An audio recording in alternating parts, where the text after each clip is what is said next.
is CBS News color coverage of Man on the Moon.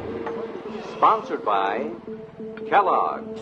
Kellogg's puts more in your morning. Here from CBS News Apollo headquarters at Kennedy Space Center, correspondent Walter Cronkite. Good morning. It's T-minus 1 hour, 29 minutes, and 53 seconds, and counting in just an hour and a half.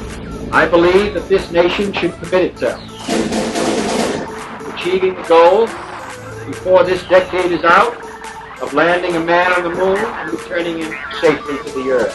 Good morning. Man is about to launch himself on a trip to the moon from this Florida launch complex. We've had shutdown. Houston, we've had a problem. We've had a main beam plus undervolt. Roger, main beam undervolt. Good evening, my fellow Americans. Fate has ordained that the men who went to the moon to explore in peace will stay on the moon to rest in peace. These brave men, Neil Armstrong and Edwin Aldrin, know that there's no hope for their recovery. But they also know that there is hope for mankind in their sacrifice. Houston, we have a problem. Famous words from famous men from a famous event where we went to the moon. The problem, Houston, is we never went. I'm sorry, Dave. I'm afraid I can't do that. Okay, Houston, we've had a problem here. Mr. Houston, say again, please. Houston, we've had a problem. We've had a main beam plus undervolt. I'm sorry, Dave. Roger, main beam undervolt. I can't do that. If you were to open the Bible and read with no external assistance, but simply observation and the scriptures, you would walk away with a very different concept of the universe and cosmology than what we now have. And make no mistake, should the reality in which we live ever be torn apart, and it will at the rapture, the world will not be able to cope with the consequences. Reading your Bible, you would see things differently.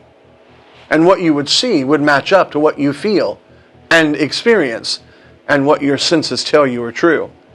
In fact, your Bible and the description it gives of the cosmos would not in any way present theories of relativity, but rather be supported by all the empirical research and true science that has been done.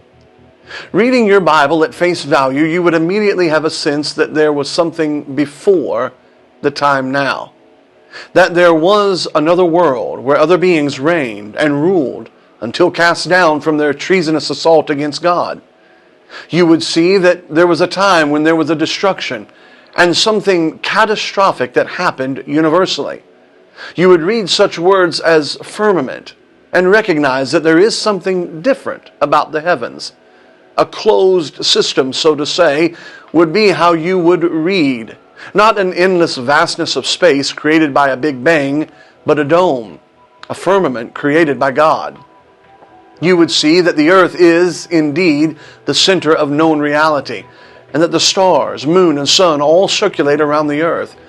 You would read that there are two lights, one called the sun and the other, the lesser, called the moon, but that they are in fact individually generated light sources. You would read throughout the Bible nothing of a spinning globe hurling through time and space without any reason or rhyme. What you would read is about an earth with foundations, pillars, seas beneath, and the abyss. Inner worlds where transdimensional beings exist. You would read of an earth with corners, with ends, and habitable and inhabitable parts. Seas that are limited by the hand of God, and a face of the earth with a circular barrier. Of course, you would read that there is a limit placed upon man, and that the second and third heavens are clearly off limits to him. Everything you read would substantially be different than what you were told today. Thankfully, however, science has delivered us from such silly notions of an antiquated and silly book, or so we are told. This, of course, is the same science that tells us we are derived from apes. It also tells us that we are spinning through space. But if one just reads the Bible and took it at face value, along with empirical scientific evidence, it would be hard not to think that there is a cosmic cover-up. There is to be had big business if there is indeed a space cover-up. In fact, there is also big religion to be had, and maybe bigger than we could ever possibly realize. It seems now on the news we're seeing that the super rich are even getting in on the party as they begin to take turns piercing the lower Earth atmosphere. And before long, we're told that common spaceflight will be popular and readily available. We have the Space Force, and of course we also have all the empty promises of going to Mars. And yet, with all of the science and all of technology and all of our power, there seems to be one thing that eludes us: a glorious return to the moon. I'm not talking about CGI pictures being radioed back. I'm talking about going to the moon, landing on it, building on it, taking selfies on it. Why have we not gone back to the moon? The truth is, you hold in your pocket more technology than was used to get us there in the first place. If you have a cell phone, you have 10,000 times more computer power and technology than they had the first time they went to the moon. And yet, it seems we're incapable of going back, and no one has any plans anytime soon to return. Why have we not gone back? Maybe the real question to be asked is if we ever went there in the first place. Well, according to history, we did beat the Russians there in a mad dash to get to the moon to show our supremacy. But the Russians, even now some 60 years later, are still not buying it. In an article on RT.com, it states, quote, "In the recent survey titled Science and Society, Authority and Trust, experts of the Russian state-run Public Opinion Research Center wrote that 57% of Russians currently think that the U.S. claims of a successfully manned moon mission are lies, and that the documented proof of these missions was forged. In fact, only 24% of respondents said that they believed that the manned moon missions were real. Researchers also specified that 65% of those who think that the U.S. authorities are lying about the moon landing have a secondary education." In other words, what the article is stating is that these are not toothless vagabonds somewhere in Siberia, but they are highly educated people who look at the facts and data and say, "I wonder." NASA moon missions have been doubted for a long time. The article states 59% of the poll participants share the opinion that, quote, "scientists conceal the truth from common people," unquote. And anyone who has lived through 2020 and 2021 with our beloved Dr. Fauci knows that that is an accurate statement. There's no reason to be walking around with a mask. When you're in the middle of an outbreak, wearing a mask might make people feel a little bit better. Wearing a mask might make people feel a little bit better, and it might even block a droplet, but it's not providing the perfect protection. But it's not providing the perfect protection. But it's not providing the perfect protection. Even among Russians with higher education, the proportion was extremely high, at 45%. When facing the question if the scientists possessed some objective knowledge about the reality, the Russian public again split right down the middle. 42% agreed with this and said that it was true, while 41% said that in their opinion, the scientists who claimed this weren't telling the truth. As far as space aliens are concerned, and of course you can't go to the soul trap without coming to that subject, 45% of the poll participants in Russia said that they believed in the existence of extraterrestrial civilization, and 42% think that aliens either don't exist or for some reason prefer not to visit the Earth and contact humans. It may be that they're concerned about the Delta variant. Come on, man. I added that last part in.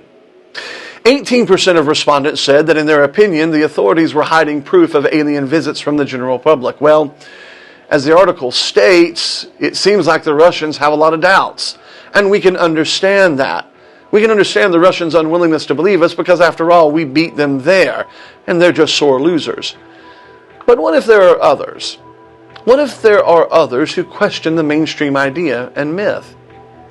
Josh Fox writes an interesting little article that really begs one to think.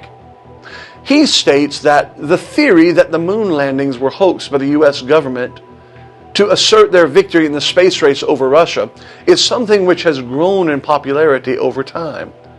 Recent polls indicate that approximately 20% of Americans believe that the U.S. has never landed on the moon. After the Apollo missions ended in the 70s, he asks, why haven't we ever been back? Only during the term of Richard Nixon did humanity ever land on the moon, and after Watergate, most people wouldn't put it past Tricky Dick, Well, I'm not a crook. to fake them out and to put America in good standing once again in the Cold War. In this list, Josh writes, I have presented some of the proposed evidence to suggest that the moon landings were hoaxes. I have tried to include NASA's explanation to each entry to provide an objective perspective. Now, we're all about objectivity here at the Soul Trap. And so he lists 10 particular concerns that conspiracy theorists have that they say prove that we did not land on the moon. The first is the waving flag. The waving flag, conspiracy theorists have pointed out that when the first moon landing was shown live on television, viewers could clearly see the American flag waving and fluttering as Neil Armstrong and Buzz Aldrin planted it. Photos of the landing also seem to show rippling in a breeze, such as the image above, which clearly shows a fold in the flag. Well, the obvious problem here, the article states, is that there's no air in the moon's atmosphere, and therefore no wind to cause the flag to blow. The fact of the matter is that no matter how well staged, and no matter how precise the sound and video studio would have been, there would be no way to create that in a vacuum. And so that was one of the flaws in their perpetrated conspiracy. Now, countless explanations have been put forward, Josh writes in his article, to disprove this phenomenon as anything unusual. NASA itself claimed that the flag was stored in a thin tube and the ripple effect was caused by it being unfurled before being planted. Other explanations involve the ripples caused by the reaction force of the astronauts touching the aluminum pole, which is shown to shake in the video footage. Another issue is that there is a lack of a blast crater. The claim goes as follows. Had NASA really landed on the moon, there would be a blast crater underneath the lunar module to mark its landing. Now, the fact of the matter is, when you look at the pictures, it's not that there is a little crater. There is zero disturbance of the ground. There is no blast crater whatsoever. On any video footage or any photograph of the landings, no crater is visible, almost as though the module was simply placed there, the article states. The surface of the moon is covered in fine lunar dust, and even this dust doesn't seem to have been displaced in photographic evidence. Much like the waving flag theory, however, the lack of an impact crater has a slew of potential explanations, or so NASA claims. NASA maintains that the module required significantly less thrust in the low gravity condition than it would have done on Earth. They also claim that the surface of the moon itself is solid rock. So, being solid rock, a blast crater probably wouldn't be feasible anyway. Except, if I remember just a moment ago, they said that they were able to plant the flag in the ground. I'm not sure how they can plant an aluminum pole in solid rock. But of course, I'm probably not educated enough to understand those complicated contradictions.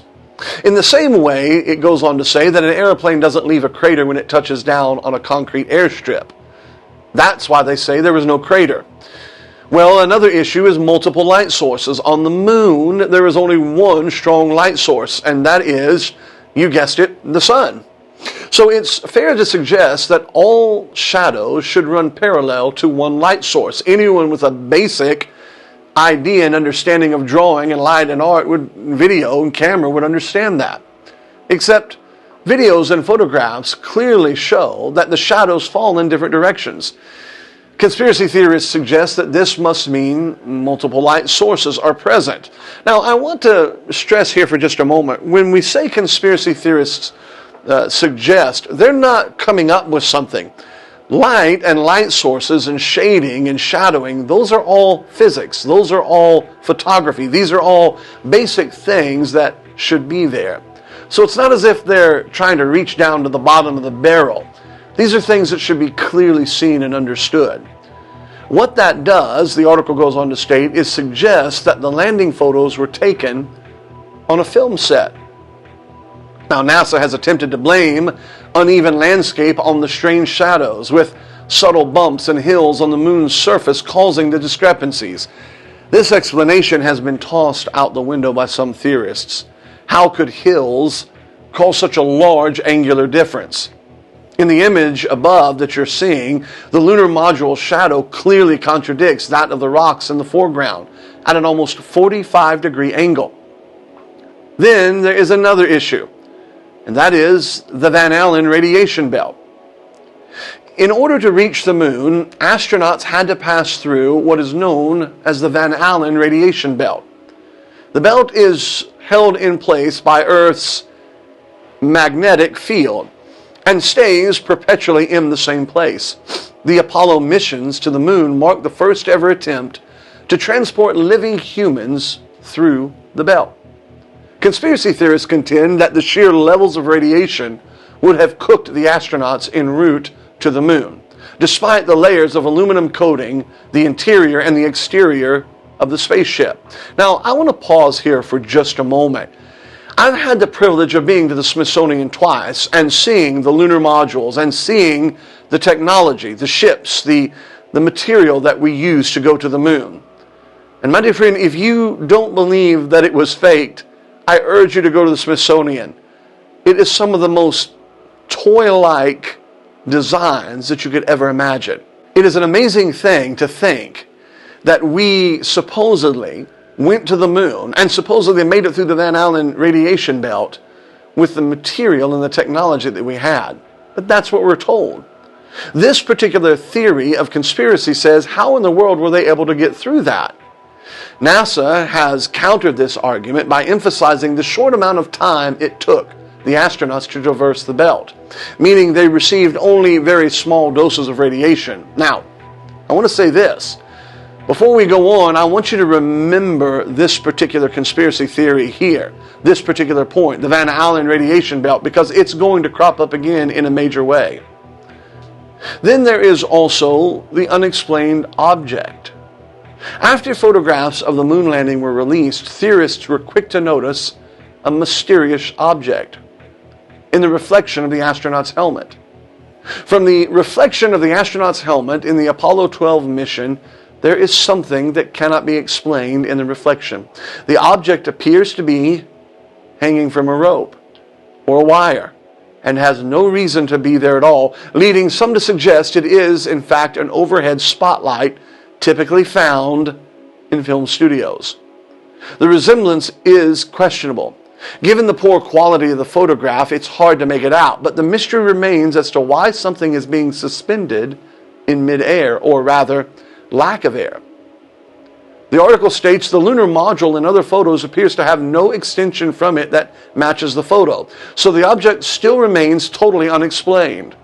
And then again, there is the slow motion walking and hidden cables. In order to support claims that the moon landings were shot in a studio, conspiracy theorists had to account for the apparent low gravity conditions, which must have been mimicked by NASA. It has been suggested that if you take the moon landing footage and increase the speed of the film times 2.5, the astronauts appear to be moving in Earth's gravity. Well, as for the astronauts' impressive jump height, which could be impossible to form in Earth's gravity, hidden cables and wires have been suggested as giving the astronauts some extra height.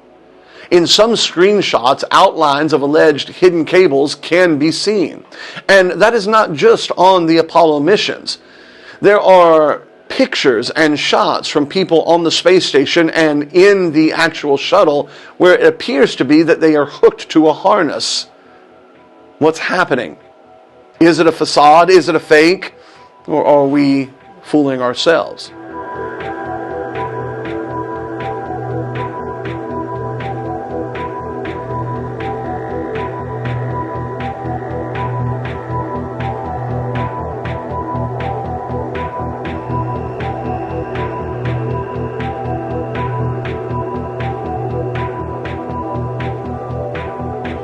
Of course, another thing that the theorists point out is the lack of stars.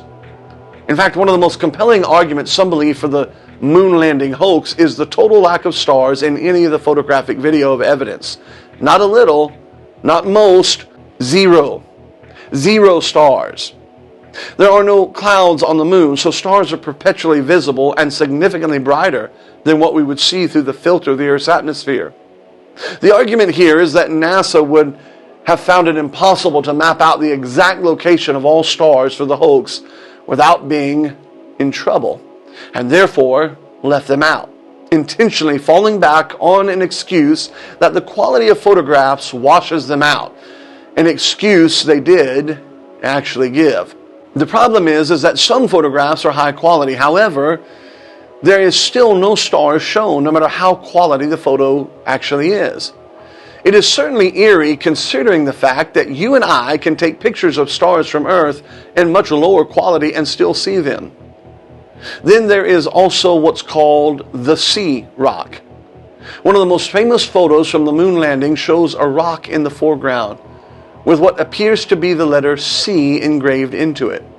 The letter appears to be almost perfectly symmetrical, meaning it is unlikely to be a natural occurrence. It has been suggested by some that the rock is simply a prop, with the letter C used as a marker by an alleged film crew who mistakenly forgot to remove it. A set designer could have turned the rock the wrong way, accidentally exposing the marking to the camera. NASA has given conflicting reports about it. Sometimes they have said it was simply a photographic error, while at other cases they have said it was a practical joke. And even on some hands saying that it has simply been a stray hair which got tangled up somewhere in the developing process. There is also the issue of the layered crosshairs. The cameras used by astronauts during the moon landings had a multitude of crosshairs to aid with scaling and direction. These are imprinted over the top of all photographs. Some of the images, however, clearly show the crosshairs behind objects in the scene, implying that photographs may have been edited or doctored after being taken. The photograph shown above is not an isolated occurrence. Many objects are shown to be in front of the crosshairs, including our infamous American flag in one picture, and then there is the lunar rover in another. Conspiracy theorists have suggested NASA printed the man-made objects over a legitimate photograph of the moon to hoax the landing.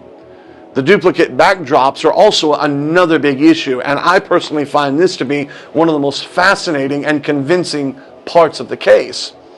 The fact of the matter is, there are duplicate photographs. 2 photographs from Apollo 15 mission shown above clearly have identical backdrops, despite being officially listed by NASA as having been taken miles apart. By the way, you might want to take a look at some of the Mars photographs as they come back. You might find the same thing if you do a little bit of research. One photo even shows the lunar module. When all photographs were taken, the module had already landed. So how can it possibly be there for one photo and disappear in another?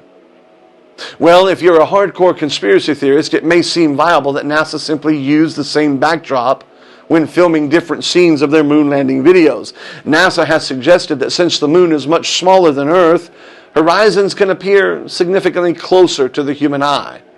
Despite this, the article states, to say that the 2 hills visible in the photographs are miles apart is incontrovertibly false. The fact is that when you really start looking at things, it is very, very hard not to come up with the idea that we have a governmental generated myth of American greatness that may have never really actually happened.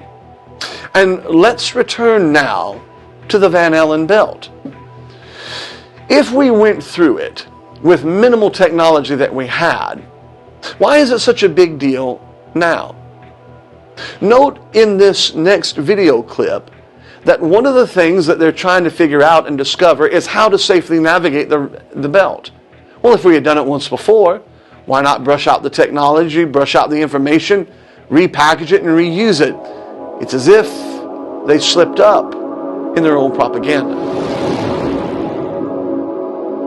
We are headed 3,600 miles above Earth, 15 times higher from the planet than the International Space Station. As we get further away from Earth, we'll pass through the Van Allen belts, an area of dangerous radiation. Radiation like this could harm the guidance systems, onboard computers, or other electronics on Orion. Naturally, we have to pass through this danger zone twice, once up and once back. But Orion has protection. Shielding will be put to the test as the vehicle cuts through the waves of radiation. But Orion has protection. Shielding will be put to the test as the vehicle cuts through the waves of radiation. But Orion has protection. Shielding will be put to the test as the vehicle cuts through the waves of radiation. Sensors aboard will record radiation levels for scientists to study. We must solve these challenges before we send people through this region of space. We must solve these challenges before we send people through this region of space. We must solve these challenges before we send people through this region of space. For this flight, it's time to head home.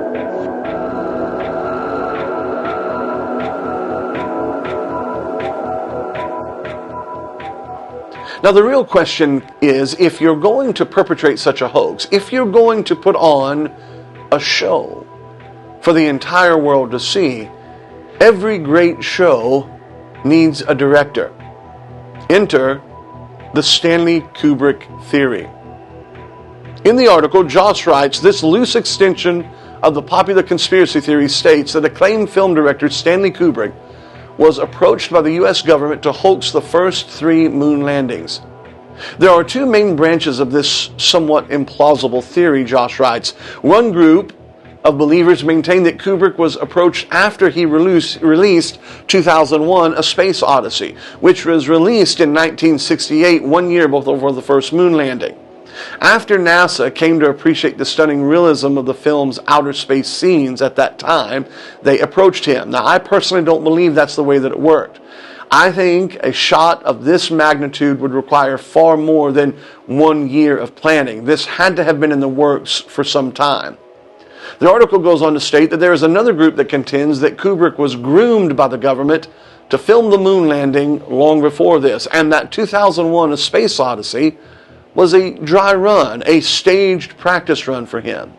So, the question is, what evidence might support such claims? Well, apparently, if you watch The Shining, another Kubrick picture, Here's Johnny. you can pick up on some of the alleged messages hidden by Kubrick to subtly and not so subtly inform the world of his part in the conspiracy. The most obvious is the child's Apollo 11 shirt, worn in only one scene. Another supposed gem is the line written on Jack Nicholson's character's typewriter. Remember the phrase, all work and no play makes Jack a dull boy, in which the word all can be interpreted as A11 or Apollo 11. If you're not yet convinced, Kubrick made the mysterious hotel room in the film number 237. Guess how many miles it is from here to the moon? It is 238,000 miles. So divided that by 1,000 and minus 1, and you've got an airtight theory, or so some believe. And then there is also the shot of the boy playing and the outline of the rocket pad. Some believe Stanley was actually later killed due to his unwillingness to be quiet and his propensity to try to push the boundaries of letting you and me, through the lens of the movie screen, see beyond the veil. Some believe Stanley was killed in part due to a movie he filmed called Eyes Wide Shut that clearly intimated that there was a child sexual and sacrifice ring in the upper levels of power. But you don't have to take my word for it. Why not let Stanley himself tell you what he thinks? I was going to say, like, why not CNN or... But who cares? What Truth Right is about a future movie or something coming out or... No. Okay. It's not about any movie. It's not about the movies I've made in the past. It's a confession of sorts. Okay. I mean, about you cheated on your wife, you plagiarized. I would never do that, no. Plagiarized something. It's about a movie I made that nobody is aware of, even though they've seen it. Okay. Is that intriguing? Do I have you intrigued? Well, I mean, see if I understand what you said. It's about a movie you made, no one knows you made. Is that what you said? That's right. It's a production. Like some of you put you didn't put your name on it. Like at the end, you put like a fake name. Oh no, I made it. Like Alan Smithy, like that. That's right. Thing? No, I didn't. There was no name put on it. Why? Why would there be no credits? What do you mean? Because there are some things that you just can't put your name on. Okay. I perpetrated a huge fraud, which I am now about to detail. Okay. Involving the United States government and NASA. All right. And I'm sure you've heard the rumors. The moon landing hoax? That's right. That the moon landing was fake. The moon landings all were fake. And I was the person who filmed it. You're serious? Okay. I'm serious. I'm dead serious. Because I only have this certain amount of time with you, and I'll talk about whatever you want. This isn't some type of joke or film within a film thing. Not a joke. Nope. Okay. The conspiracy theorists were right on this occasion. Why? I don't know about Paul McCartney's death, but this they were right about. Okay. Why in God's name I don't know what to ask you first. Why the hell, if you're telling the truth, why would you do it? Why are you telling me? I mean, what the... Don't you think it's important for people to know the truth? Yeah, yes, certainly. They had a massive fraud, an unparalleled fraud perpetrated against them. They should know. Okay. They're already suspicious of the government. They may as well have their suspicions confirmed. Okay. And justified. And why now? I mean, we're almost at the 30-year anniversary. What took so long? Why, if this is true, why... I won't go into that. It has to do with personal... Okay. Evolution and influences. And, I'll go into that. Is that why you look a little haggard right now? Because you look a little worn, no offense. Well, also, yeah, because I haven't been taking care of myself too well. I've been drinking a lot, but... Is that because of the stress of this? Of course. Stress, guilt, just conflict of all kinds. Wow. I mean, so you feel bad about this, clearly. I mean, this is... I do feel bad about it. I also feel proud of it. It's a terrible conflict. Because you've pulled off one of the greatest hoaxes ever because of And because I made a film, if you want to call it a film, which I consider to be my masterpiece. And you can't take credit or even talk about it Hereby, you are now. I'm hereby taking credit. Right, but you can't actually go out. You're doing... When people see this, you'll be dead. Until 10 years. Right, or 15, yeah. After my death. So you can't talk to Roger Ebert about it, Does that frustrate you? I have to pay the consequences for the decision that I made many years ago to go along with this. Like a deal with the devil. It's Faustian, to be sure. And is that why you got such power in Hollywood? I mean, that would explain that. Why I have the freedom I have, that was part of it, yes. So they said, do this moon thing and we'll give you... When I made Spartacus, I didn't have this kind of freedom. Right. But I have it now. So you tell me, is he telling the truth, or is he an old man looking for one last grasp at fame? It is interesting to note that there is a very famous movie, again, about the government creating reality called Wag the Dog. The producer who faked in this movie the whole war was eventually killed. He was handpicked and chosen to create a fake war and a fake propaganda so that a president could be elected and politics could go on. In the end, this producer, this director, desperately wanted the credit, and he was unwilling to be quiet. And so he was ushered off in a black limousine, never to be seen again. Who was this director that fooled the entire world? In the movie, Wag the Dog, his name was Stanley. So what are we to think? The foundation of our lives is built around the concept of the universe. But what if our concept has been blurred? What if we have been lied to about our concept? What if in this era, this post-industrial, this post-Renaissance era, what if in this era the great lie began not with there is no God, but with the very nature of the universe?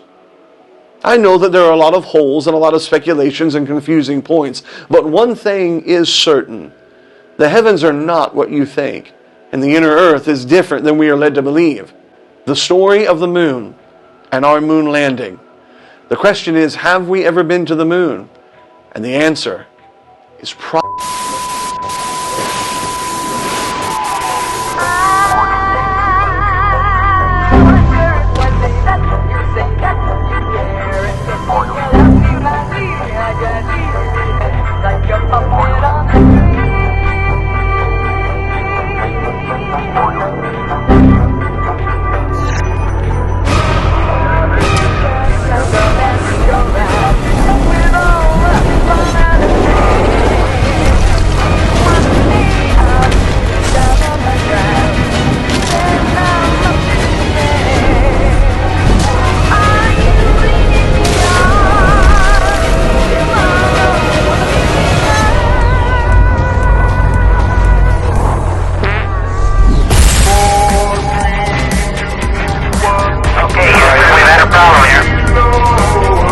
I'm sorry, Dave.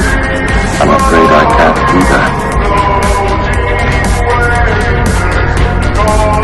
This is Houston. Say again, please. Houston, we've had a problem. Send it to the frickin' moon, idiot. We've had a B&B plus butterball. Roger, B&B. Houston, we've had a problem. I'm sorry, Dave. I'm afraid I can't do that. I think you know what the problem is just as well as I do. This is Houston. Say again, please. Houston, we've had a problem.